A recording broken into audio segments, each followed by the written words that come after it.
Hey guys, this is Kent, and I am going to teach you guys a bonus trick.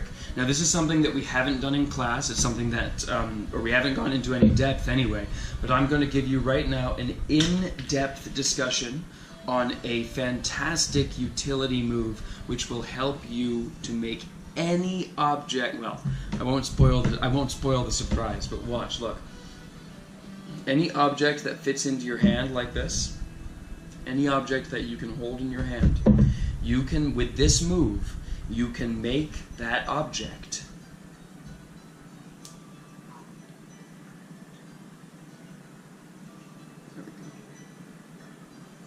vanish.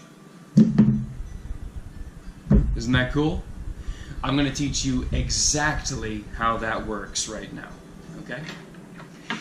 So, the way that works is basically, oh, hold on. The coin goes inside the cap of the marker.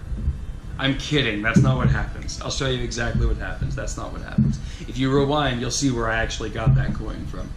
But look, the coin, because it fits in your hand, you can cover it totally on the table like this. Alright, that's important. So check this out. Where it really goes, when you pick it up like this, where it really goes, if you guessed, you were paying it close attention, it really goes into my lap. Isn't that cool? It goes into the lap. So this will work with anything that can fit in your hands. This is a battery to the GoPro that I'm using to film this. It'll work with literally anything. Anything that fits into your hand.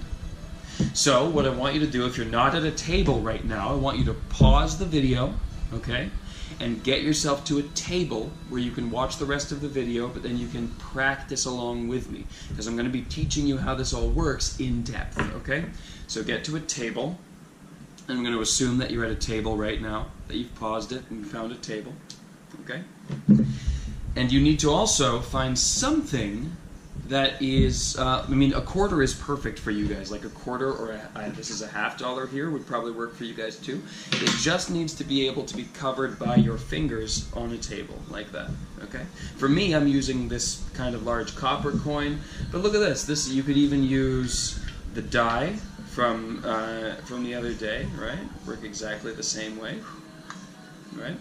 Or you could use the cap from those little die things, right? Remember that from the other trick?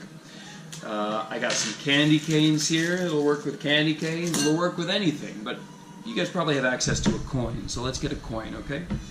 A coin is the best option because a coin is the thing that people are most likely to drag to the edge of the table to pick up because it's kind of flat, maybe a little hard to pick up on the table like this. This is very natural with a coin. With a die, it's a little less convincing because with the die, you can just pick it up like that. But I'm getting a little off topic. Let's back up to the actual technique. So the basics are this. You drag it off the edge of the table. Those are the basics, okay? Now I'm going to teach you how to make that look right and also how to turn it into a good psychological magic trick. Alright? So the first thing that you have to do to make it look right is you have to, first of all, be able to cover the coin with your whole hand. Alright? You have to be able to cover the coin with your whole hand. Or not with your whole hand, with just your fingertips. Cover the thing with your fingertips. Now, whenever you're practicing any sleight of hand, as I'm sure the other teachers have told you, and I've told you before too, you have to do it really first. So you have to practice doing it, doing the thing that you're faking, right? So you're faking picking the coin up, right? So you have to practice really picking the coin up so that you know exactly what that feels like in your body, what that feels like in all of your fingers and your hands. You have to know what that feels like doing it real so that you can convincingly do it fake, okay? So watch. Notice, and I want you to really do this with me a couple of times. Do this maybe 10 or 15 times, maybe 20 times, maybe 100 times if that works for you. Drag the coin to the edge of the table and then pick it up for real, okay? Do this 1,000,000 times, all right? I'm really doing it. Now as you're doing this, slow it down, okay? Slow it down. Notice that your whole your fingers cover the whole coin when you're doing it. This is so that you have maximum control over where it goes. Your fingers, anyone that picks up something on the edge of the table like this, they'll usually put their whole fingers over it so that they cover the entire object. This is because they want control over this edge, the edge that's farthest away from them, so that they can push that edge into their thumb, right? They cover the whole lot. They don't do this, where you can still see it, and drag it. They cover the whole thing because they're not dragging it with friction from the top like this, like that. They're dragging it by scraping the edge like that. That's why they cover the whole thing, right? So now, notice that you cover the whole thing, right? That's one thing. The second thing is notice that your thumb, right? Your thumb goes back behind. Your thumb dips down underneath the edge of the table as you go to pick it up. Right? Keep picking it up really. I know that some of you, right? Some of you probably want to get ahead of me, right? And start doing it, start faking it already. I promise you we're getting to that moment in just a second. But what you have to do first is do it for real a bunch of times. So notice that your thumb, right? Your thumb dips to the edge like this and picks up the whole thing. When your thumb dips to the edge, it disappears behind the table. Look at me in the video there. See, it kind of disappears behind the table. And then, no matter what it's doing back there, when you're really picking it up, it's of course picking up the coin, but no matter what it's doing, it disappears forever. Like, we don't see it again until later, like if we toss the object, right? So when that comes to the edge of the table, the thumb dips below and picks up. But just notice, we never see it again. It stays behind the fingers the whole time, right? Okay, so that's important. Both of those things are what makes this convincing. So the first thing is your fingers cover the whole object. The second thing is that your thumb, as your thumb clears the edge of the table, it disappears underneath, and you don't see it again. So some people, when they do it fake, they do like this, right? And you can see how that doesn't work because the thumb is there. Obviously you didn't pick it up, right? Some people, when they do it fake, they do it like this. And you can see how that doesn't work because you can see the object drop off the edge of the table, right? Keep in mind, by the way, you don't need this pad here, right? You can do this. You can do this with regular table. I'm only using the pad so that you have an easier time seeing the coin. Okay? So right here. So pick it up a couple more times for real, or even like this, where it stays hidden, but you really pick it up, right? That's the real key. You can pick it up and reveal it like that, but really the best way is to practice like this, right? So you're picking it up behind your fingertips, right?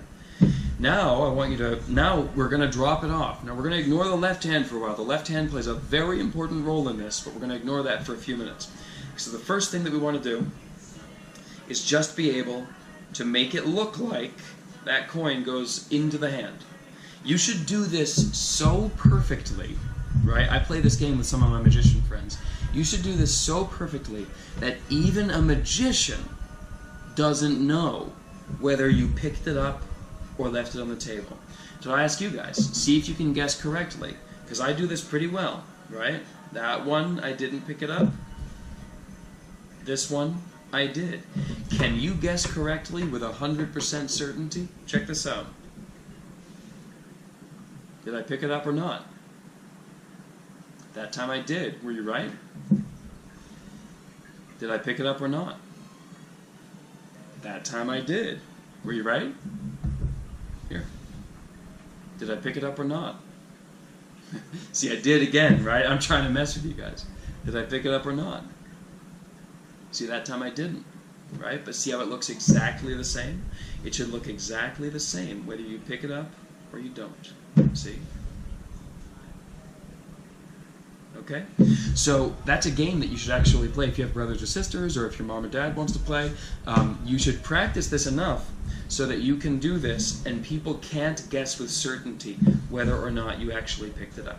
Okay? And that's a game that if we learn this in class, if we go over this in class, we'll probably pair up and play, because it's a great game to actually train you to do this correctly, because you're doing it under pressure.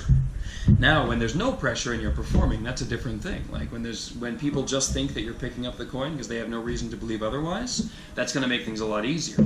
Okay, so keep practicing, right? So you pick it up, and then exactly the same way, thumb drops behind. Now this is the moment here, this is the moment.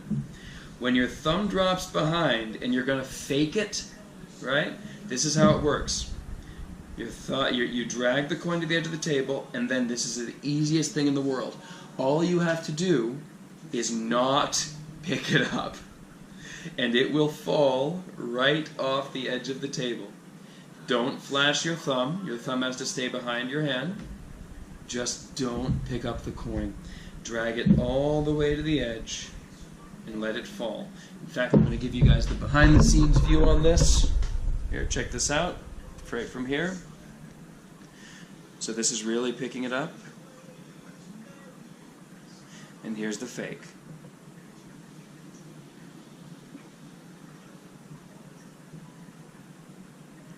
Okay. Here's the real one. And here's the fake. Okay? Exactly the same both ways. Or it looks exactly the same from the front, but as you can see, not from the side. So obviously you don't do this with people sitting to your left and to your right. You do this with people across the table from you. So there's the fake.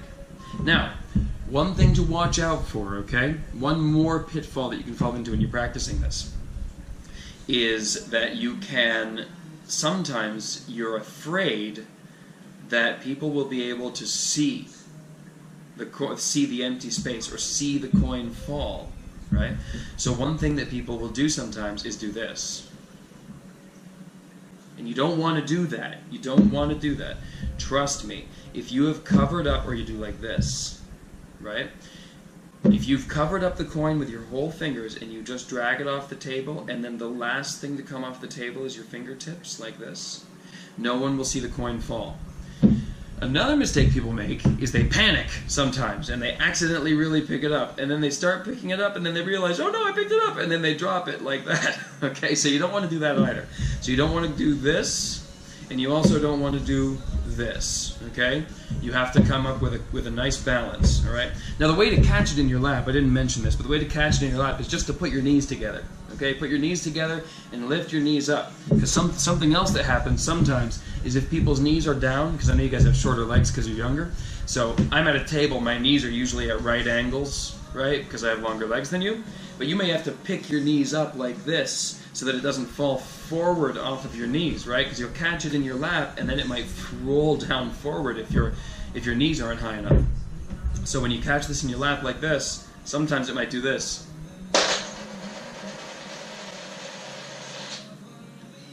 Magic, right? So you obviously don't want that to happen.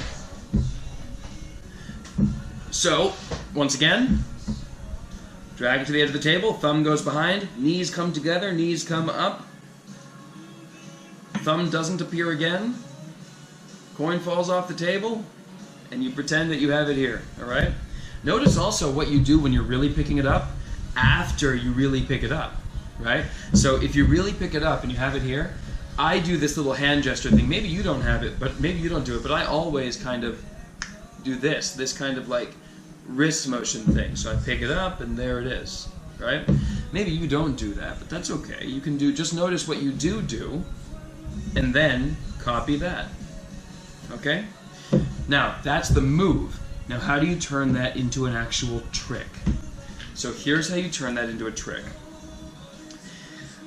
Magic wand, all right? You put the magic wand right there. Now, this is a lesson in psychology, okay? So pay close attention, because this is a lesson in psychology. The whole trick, when I do it, looks like this. Watch the coin, all right? Because all I have to do is wave the marker over it, and the coin will vanish. So that is so we'll go through this step by step. So the two pieces of psychology, the first piece of psychology is conditioning. So the first thing you're going to do is condition people to believe, and conditioning basically means that you're making them think that if something has happened, then something else must have happened, because you're giving them examples of that in the present to apply them in the future. I'll give you an example here. So this is conditioning. When I pick the coin up and then I show you the coin, it's conditioning you to believe that when I go through these actions, the coin is actually there, right? So you do it once for real and say, look, here, I'm going to show you a cool trick, all right? And then you do it fake and you say, watch the coin. Now they've been conditioned to believe that the coin is there, all right?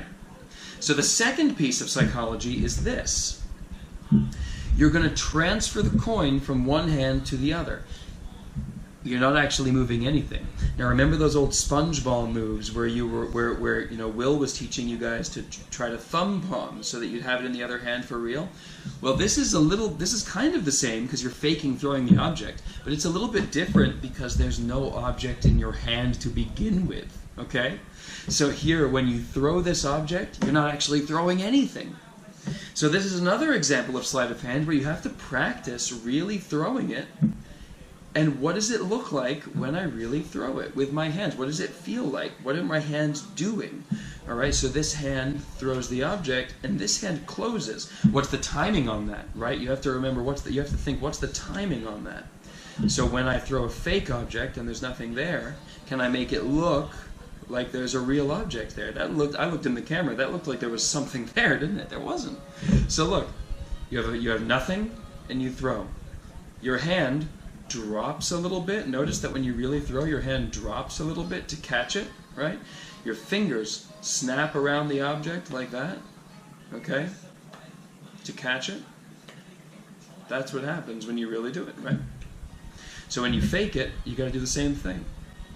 Now, Al Goshman was a very famous coin magician, and what he used to do, he would throw coins from so far away that you'd think it was impossible for anyone to notice that there wasn't really a coin there. But he would really do it, right? And he would fool people. He'd do like this, watch. He'd take the coin and he'd go like this, right? It would be that far. That's like 1.5 feet, right?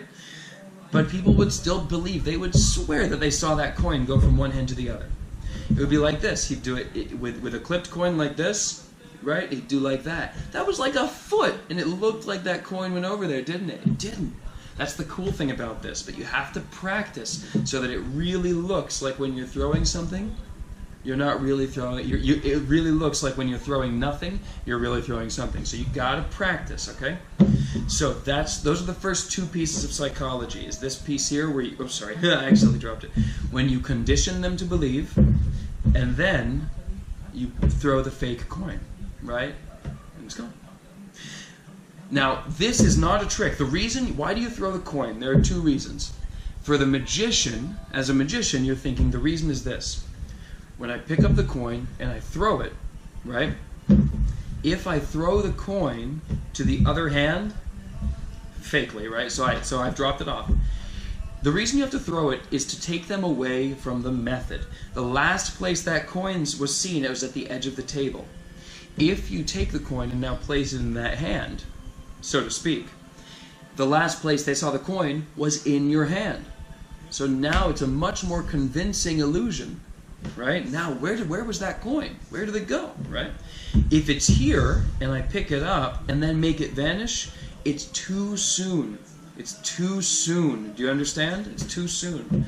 So when you pick it up like this and toss it to the other hand, that puts distance in between where they last actually saw it and where it disappeared. So now they're wondering, how did it go from here to being vanished? And they can't figure it out if you do it right, all right? Now, that's from a magician's perspective. Now, to make it even more deceptive, even more fooling, you have to ask a question. Why, from the audience's perspective, am I tossing that coin to the other hand? And I'll give you the answer. The answer lies in your magic wand, right? Now, and just to give a teaser on this, check this out. A lot of times people assume that they can just do this, watch. And it's gone. And now people will be fooled somehow, but they'll always think it's in the other hand. That's why this Vanish is so nice, because it's not in the other hand. But you want people to think that they know the answer to why you changed hands. Because really the answer when you're faking it like this is so that I can make it look like it's in that hand when it's not. And that's a silly answer, because the audience, you don't want the audience thinking that. You want them to think that they know why you changed hands. So I'll tell you why you changed hands here. Back to the magic wand. This is the whole reason the magic wand exists. And in this case, we're using a Sharpie, okay? We're using a Sharpie as a magic wand, so that's going to go right there. When you pick this up and you toss it to the other hand, the reason is because you want to pick up your Sharpie or your pen or your straw or your spoon or whatever it is that's over here that's going to act as a magic wand, right? So you want your wand off to this side. It's to your right side, or to whichever hand is doing the drag off the edge of the table, the utility move. So my right hand is doing the utility move, so the wand is over here on my right side, okay? If you have any questions about this, feel free to ask during class, but this is the basic reason the wand exists. It's called misdirection, or attention of direction. Watch. Or direction of attention. Watch. When the coin gets picked up, I need to make it vanish. Now, how do I make it vanish? I need my magic wand. Now, my magic wand is over there on that side. So it only makes sense for me, because I could do two things. I could reach across my body to get the wand, which is a little bit awkward, or I can take the coin and toss it over here, emptying this hand, right, so that I can pick up the wand. You understand that? So if I've got a coin here for real and I want to make it vanish, if magic were real, let's say, and I needed to use the wand to do it, I could do this, which is a little awkward, or I could do this. Does that make sense? That should make sense, right? So I want to empty this hand so that I can pick up the wand. Then I wave the wand and the coin disappears, right? Not this time because I didn't do it, but... So watch, this is what it looks like all together. You pick up the coin, you say, watch, I'll show you a cool trick with the coin. Now you faked it. Now you notice the wand, and you toss the coin into the other hand to pick up the wand. Everything is justified, everything has motivation. Now you tap the hand with the wand, and you slowly make the coin disappear, and it's gone. And that's it. That's the whole trick. That's a great utility move, but remember, the move isn't the trick. The trick is the whole thing together, with all of the psychological layers to make it really, really fooling, okay? One more time. It looks like this. Wand off to the side like that. Pick up. So I'll do the full presentation for you. Here, watch. I'm going to do something really cool with this coin, okay? And that. Watch. As the coin disappears. Cool. Thank you guys very much, and I'll keep sending videos, you keep reviewing, and have a good day, all right? Thank you.